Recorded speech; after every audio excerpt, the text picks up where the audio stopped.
She was a woman of culture and a symbol of pop, but now that Cher is 80, her son finally confirms what we taught all along. So let's find out what that is. Before we uncover the shocking truth about her, let's first learn a bit about her life. She was born in 1946 with the beautiful given name of Sherilyn Sarkeesian. We will tell you something about her that most people don't know. Cher's parents, Georgia Holt and John Sarkeesian, had a passionate romance that unfortunately could not keep burning for long as they got divorced when Cher was just a baby. Their divorce was not a very bad thing because if she stayed with her father, then that would have led to disastrous events as her father was corrupted to the core due to drugs and gambling with no intentions of ever quitting it. That ended up leaving her with a strained and very unsettling opinion of her father. It was because of this that Cher had to go through the hardships of her career without a father to guide her through. Cher took a lot of pride in being Armenian, even though she had many struggles that she had to face in her life. This pride was instilled in her by her father, and later on by her stepfather when her mother got remarried. But it seems that life did not get easier for Cher even after her mother's remarriage. There was indeed a little period of stability in her life when her mother got married again, but this stability did not last long. Cher's mother had a habit of getting married and divorced multiple times, which only added to the instability in Cher's upbringing.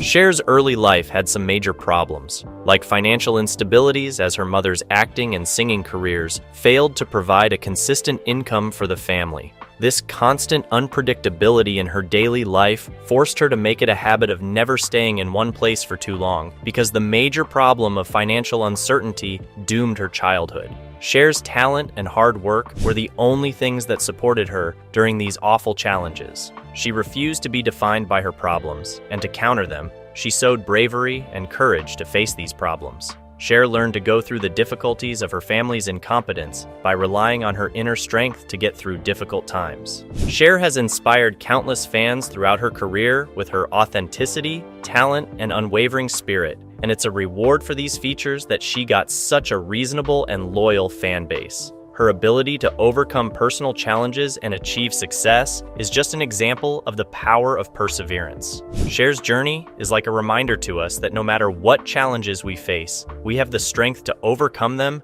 and forge our path to success. When she was just at the tender age of 6, Cher had to endure a traumatic experience that left a lasting impact on her childhood. She had to stay at a Catholic orphanage due to her mother's financial struggles, and that was a very common thing at that time. Even though it was a common thing, the effect it had on her was truly disastrous. Cher's mother, Georgia, promised her that they would stay connected even after this sad separation, and thankfully she did meet her child every single day at least once. Nobody expected that from her mother at that time, but a mother's love is truly a beautiful thing. These events had a lasting impression on Cher and her half-sister Jorgan.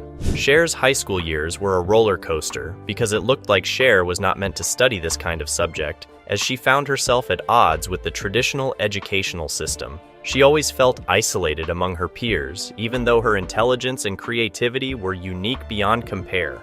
Cher's firm focus on her future in the spotlight ended up being combined with her dislike for the strict standards of academic fields of her interest, eventually leading to her decision to drop out of school in the 11th grade. Cher's academic difficulties were not because she had a knack for laziness, because she was dumb, or even because of rebelliousness. She was suffering from undiagnosed dyslexia and dyscalculia, and that made reading and comprehending numbers especially difficult. Cher faced harsh criticism for her academic struggles during a time when little was known about these learning differences, and this ended up worsening her experiences of isolation and frustration, even after having healthy company. The clash between her inherent personality and the personality she specifically made to fight the demons of this worldly world became a major issue, and that led to chaos for a teenager who is just trying to find out what she is and what she is going to do in her future. It was a pretty obvious line of thought for someone who had such unstable and unpredictable household circumstances. Now that she had all of these difficulties, she was ready for anything, and she had lost hope anyway. But Cher's life trajectory changed dramatically after she moved to Los Angeles, where she met Sonny Bono. Sonny was a seasoned songwriter and record promoter at that time, whose influence would play a key role in shaping her future. Even though they had a significant age difference, Sonny recognized Cher's raw talent and immediately saw her potential. He offered her mentorship and advice so that she could attain success, and she accepted it happily. You guys would be surprised to know that Cher began her career as a live-in housekeeper. We know how crazy it is for someone who had a humble kickstart that ended up reaching new heights of extraordinary. Their professional collaboration developed into a synchronized connection that lasted for a very long time. Sonny recognized Cher's angelic voice and stage presence, and they started to collaborate on more and more music-related projects. Sonny and Cher faced significant challenges when they moved into film, even after their initial success with chart-topping hits such as I Got You Babe and The Beat Goes On. Their entry into comedy with the 1967 film Good Times fell short of expectations and ended up taking criticism for its lack of cohesion and comedic ideas. The cold response from critics and audiences alike was like an upsetting reminder of the fact that nothing is easy in the entertainment industry, especially when you are shifting from music to film. Sonny and Cher sought to broaden their film production range with the release of Chastity in 1969, and tried their best to stay unaffected by this major setback. They aimed for a more dramatic tone in this ambitious project that was completely different from their usual comedic bits. Chastity was another project of theirs that received negative reviews and failed to connect with audiences, resulting in disappointing box office results after all those best efforts. The commercial failure of Chastity was a serious blow to Sonny and Cher's financial stability and ego that sent them into a state of crisis and uncertainty. It was a very sensitive time when the duo found themselves dealing with the harsh realities of the film industry, where success was not guaranteed and failure could have far-reaching consequences. Normal people would get sick of the entertainment industry by now, but the thing is that they were not just some average people. The setbacks they faced in their film careers were like a motivation, and Sonny and Cher's strong will would eventually carry them through even the darkest of times. So this much was nothing.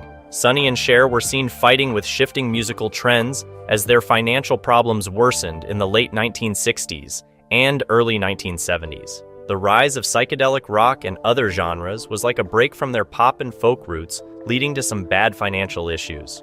One thing commendable is that they adapted to the changing landscape by switching from pop singers to live acts and finding success in their new experiments even after these circumstances. The Sonny and Cher Comedy Hour was a turning point in the careers of Sonny Bono and Cher. They went from famous recording artists to renowned television personalities in an instant. This revolutionary variety show was premiered in 1971, which proved to be the perfect stage for the duo's comic flair with their musical skill, which attracted audiences with its separate combination of humor and music. The show flawlessly mixed sketch humor with musical performances, and the guest appearances left the audiences with experiences that they craved more and more every week. Sonny and Cher's chemistry and timing were obvious throughout their skits, and that ranged from lighthearted parody to ironic sarcasm. It is also a well-known fact that they both were inspired by the pop culture of their times, and sometimes even by their personal lives. The show provided a platform for new talent and featured significant guest stars that included the most renowned performers and up-and-coming musicians. It was because of their ability to hype up new talents with a blend of entertainment that assured their broad popularity and led to the show's long-term influence on popular culture. The show finally became sensationally popular and made sure that it was always relevant in the entertainment industry. But sadly, as all great things are destined to fall, so did they. Even after they achieved a professional success of his magnitude, issues started in their relationship, with both sides being involved in shameful extramarital affairs. It seemed that the societal standards of the era clashed with the couple's strong commitment to their marriage and strict anti-drug rules. All things in one place, but their moral views may have surprised some of their older and more conservative viewers, because Cher and Sonny failed to pay attention to a specific part of the youth generation, which ended up causing their attitudes and behaviors to react to the changing social scene. They faced an identity crisis as they struggled to reconcile their personal beliefs, because the way their audiences were changing their expectations was something truly terrifying. We saw that even though they had put their best efforts into making the show as entertaining as possible, they eventually failed to find their place in the shifting cultural currents. All of this combined with this internal conflict eventually took a toll on their music career and contributed to the gradual dissolution of their professional partnership, and that was getting worsened day by day with tensions and external pressures such as fame and public scrutiny. Sonny was determined to save their relationship even after the obstacles they faced. His efforts to win Cher were filled with desperation and persistence that showed his deep love for her and desire to regain their relationship.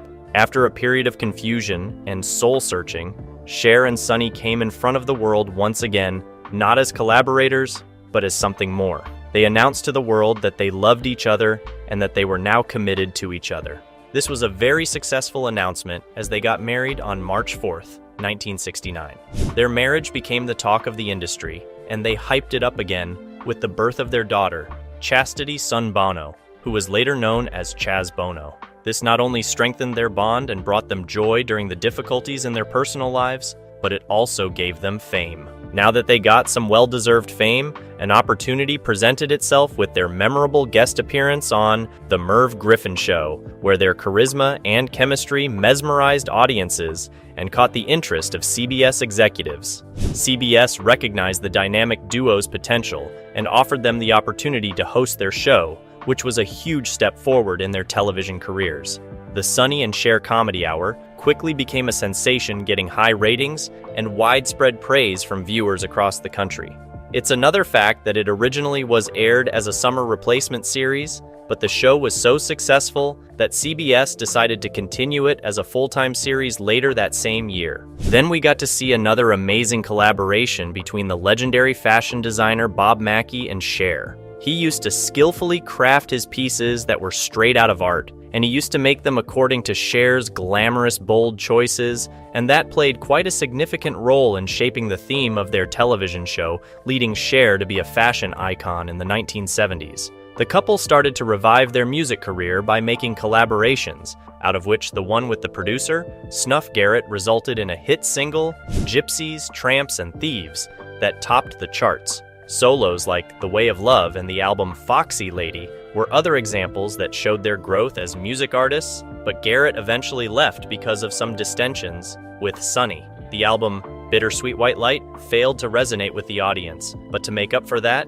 they released another album called Stars. Stars was another album that faced a huge commercial failure. Some fans say that it was a flop because it was released right after Cher divorced Sonny in 1975. Cher again took a major step forward in her music career in 1975 when she signed an impressive deal with Warner Bros. Her first solo album under the label, with initially commercially unsuccessful charts, has since been recognized as one of her most accomplished works. Cher's return to television with her solo show on CBS, aptly named Cher, was met with high excitement and anticipation from both fans and critics. It revealed Cher's talents and enduring appeal as an entertainer. Cher intrigued audiences with captivating musical performances, engaging comedic sketches, and unforgettable fashion moments that secured her status as a force to be reckoned with in the entertainment industry. After some time, she decided to marry Gregg Allman in 1975, which was another major event in her life, both professionally and personally.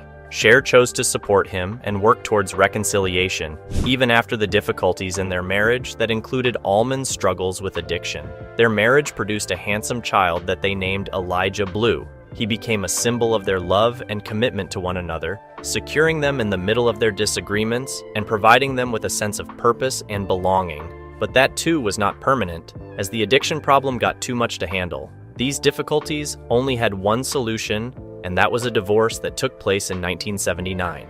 Did you guys know that in November of 2022, 46-year-old Elijah was abducted from his room in a New York hotel? The crazy thing is that Cher faced allegations that she was the one who did the abduction. The motive behind this act was to prevent him from reconciling with his then-estranged wife, but Cher has always denied these claims and called herself a responsible mother. But what's more is that Elijah himself accepted the fact that he is struggling with drug addiction, and this continues to make their relationship even more difficult.